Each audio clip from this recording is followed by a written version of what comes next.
أمتي عهدا بأن أتعلم فعلو شأنك بغيتي ومؤملي بالعلم نبني يا أخي حضارة ونعيد أمجاد الرعيل الأول. Bismillahirrahmanirrahim. Sunan İbn Majah dersimizni davamlaştırırız. Bugün 2. babga keldik. Babu ta'zimi hadisi Rasulullah sallallahu aleyhi ve sellem.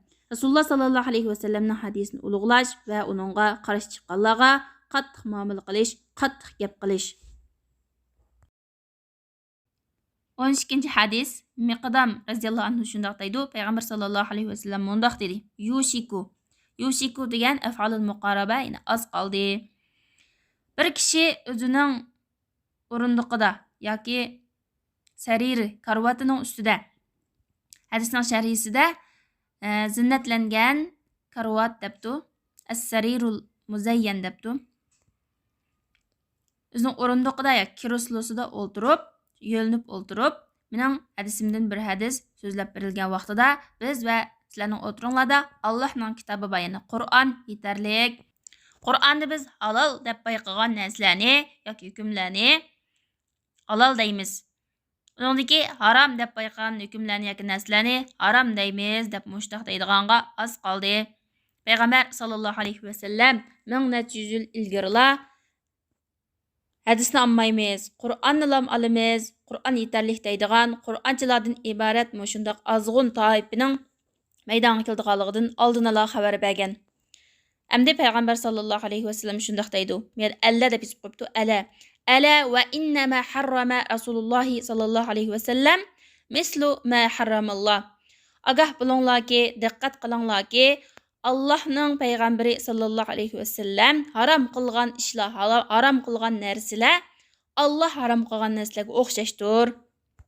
Ya'ni payg'ambar sallallohu alayhi va sallam 1400 yil ilgarilar mushunda bir toifining chiqadiganligidan oldin ola xabar beryotdi va bizni u kishilardan bo'lib qolmaslikdan, u kishilarning gaplarini anglamaslikdan ogohlantiryotdi. Chunki payg'ambar sallallohu alayhi va sallam Qur'on berildim va hikmat berildim degan. Qur'on va hikmat degan sunnat. Payg'ambar sallallohu alayhi va sallamning sunnatlari, hadislari Qur'on Karimni bayon qiluvchi, texim izohlovchi, sharhlig'ichidir. Bizga Qur'on yetarli deydigan bundaq toifa azg'un, eng nachar, eng yomon kishilardir. 10. hadis Ubaydullah ibn Abi Rafi' udadistin, ya'ni Abu Rafi'dan rivoyat qilindiki, payg'ambar sallallohu alayhi va sallam mundaq degan: La ulfiyanna degan la ajidanna, men bayqab qolmay degan gap. Ahadakum muttaki'an ala arikatihi, biringlar o'zining o'rindiqida yoki karvatida o'ltirib yoki kreslosida o'ltirib, yo'linib o'ltirib, yatihil amru mimma amartu bihi, men buyurgan ishlardan bir buyruq yoki men cheklagan ishlardan bir cheklimi kelsa, ondan u kishi sizlarning biringlar, ya'ni bilmayman, Allohning kitobida bayqaganimizni, ko'rganimizni, o'qiganimizni biz uningga agishimiz deb mushundaq degan bir holatni men bayqab qolmay. Payg'ambar sallallohu alayhi va sallam mushundaq degan, ya'ni la ulfiyanna deki hargiz bayqab qolmay deb nunu ta'kidni qitib turib degan. Ya'ni payg'ambar sallallohu alayhi va sallam mening buyruqim kelsa, ya'ni hadislardan bir hadis kelsa, buyruq bo'lsin yoki cheklim bo'lsin, faqat Qur'ondagiga agishimiz deydigan bundaq Qur'onchilarni men hargizmi bayqab qolmay, hargizmi bilib qolmay, men bundaq kishilardan ada juda degan o'zining bundaq kishilardan ada juda ekanligini e'lon qilish bilan birga yana bizlarni bundaq kishilardan yiroq turishga hazırlashga buyurgan. 14. hadis Aisha radhiyallohu anhudan rivoyat qilindiki, u mundaq deydi. Payg'ambar sallallohu alayhi va sallam mundaq dedi: "Men ahdasa fi amrina haza ma laysa minhu fa huwa raddun." Kimki bizning bu ishimizda, ya'ni dunyolik ishimizda emas, din ishimizda, dinda yangi bir ish paydo qilsa, diniy bir ish paydo qilsa demakchi, dunyolik ish emas. Fa huwa raddun, u rad qilinadi. Raddun degan mardudun. Dunyolik ishda yangidan paydo bo'lgan ishlar bo'lib qolsa, u bidat bo'lmaydi. Ammo dindan hech qanday bir asos yo'q, dalilsiz şariatda o'rni yo'q, asosi yo'q ishlar bo'lib qolsa, u dinda yangidan paydo bo'lgan bid'at bo'ladi. Endi masalan, Umar ibn Xattob radhiyallohu anhu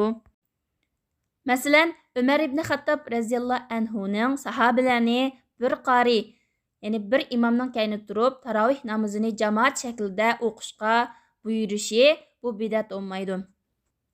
Tarovih namozini jamoat bilan o'qishning din asosi botdi. Payg'ambar sallallohu alayhi vasallam dastlabki bir necha kun sahobalar bilan jamoat shaklida o'qigan. Sahobalar payg'ambar sallallohu alayhi vasallamning kaynida iqtido qilib turib, bir qancha kun tarovih namozini jamoat shaklida o'qigan. Keyin payg'ambar sallallohu alayhi vasallam sahobalarning tarovih namozini bunday jamoat shaklida o'qishni farz deb o'ylab qolmaslik uchun o'qimagan, uyda o'qigan. Ya'ni masjidga chiqib, ko'pchilik bilan birga o'qimasdan uyda o'qigan. Ya'ni dinda asosi bor ish. Shunga o'xshash dinda asosi bo'lgan ishlar bid'at bo'lmaydi. Payg'ambar sallallohu alayhi vasallam mening sunnatimni va meningdan keyin keladigan xulafa rashidillarning sunnatiga ergishinglar, ching tutinglar, eziq tishinglar bilan ching tishlanglar degan. Payg'ambar sallallohu alayhi vasallamdan keyin kelgan tut xalifaning sunnatlarini ular qilgan ishlarmi bid'at bo'lmaydi, sunnat bo'ladi va biz ergishishga buyurildik. 15 hadis Abdullah ibn Zubayr radhiyallohu anhu, Urva ibn Zubayr radhiyallohu anhu hadis so'zlab beribdi. Bir kishi ansarlardan bo'lgan bir kishi Zubayr ibn Avvam radhiyallohu anhu bilan jidallashib qoldi. Payg'ambar sallallohu alayhi vasallamning huzurida fi shirajil harrati allati yasquna biha an-nakhla. Xurmlarni sug'uradigan kichik eriq, shiraj degan eriq, harra degan shu tashliq joy, Madinadagi bir tashliq joy. Shu yerdagi bir eriq to'g'risida jidallashib qoldi, munaq debdi. Ya'ni ansari Zubayr radhiyallohu anhuga suvni quyiyotgan, suv o'tib mening beg'im kirvasin degandan keyin unimabdi. Ya'ni men avval sug'urib olay deb unimga o'xshaydi. Ya'ni bu suv avval Zubayr ibn Avvamning beg'idan o'tib, ondan ansarning beg'iga boradigan suvkan eriqdagi suv. Fahtasama inda Rasululloh sallallohu alayhi vasallam. Payg'ambar sallallohu alayhi vasallamning huzurida ikkisi davolashib qoldi. Ya'ni payg'ambar sallallohu alayhi vasallam qishig'ib berib arz qilibdi bu ahvolni. Faqala Rasululloh sallallohu alayhi vasallam. Undan keyin payg'ambar sallallohu alayhi vasallam mundaq dedi: "Isqi ya Zubayru summa arsilil ma." Zubayr sen avval o'zingning etizingni sug'urib olgin, xurmozorligingni sug'urib olgin, ondan suvni quyiyotgin.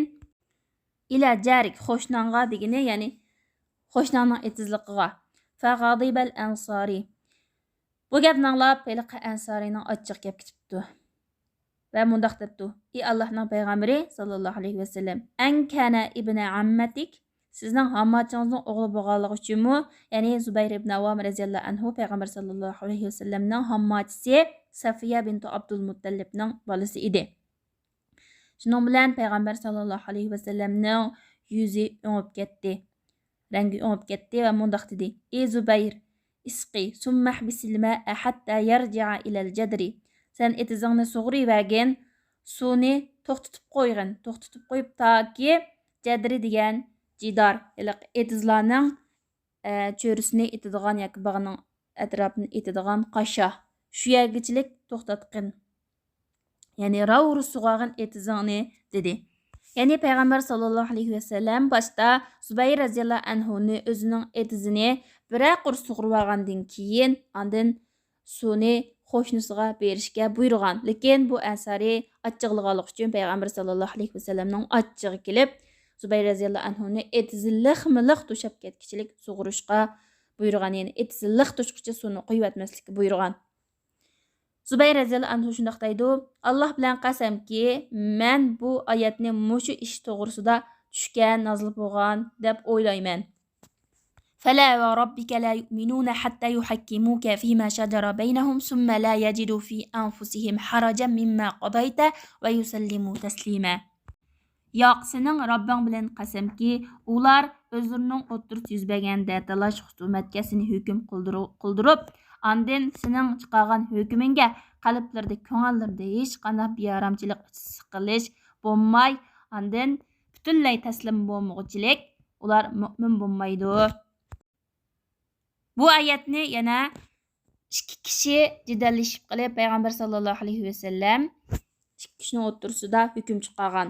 Shuning bilan uningki zinaga hukm chiqarilgan kishi payg'ambar sallallohu alayhi vasallamning hukmiga rozi bo'lmay Umar ibn Xattob radhiyallohu anhuning qishig'iga kelgan vaqtida, ya'ni payg'ambar sallallohu alayhi vasallamning hukmiga rozi bo'lmadim, sen hukm chiqarib qo'ygan deb Umar ibn Xattob radhiyallohu anhu izlab kelgan vaqtida Umar radhiyallohu anhu achchiq kelib uydan qilichini achqib bu kishining kallasini ilib o'tgan.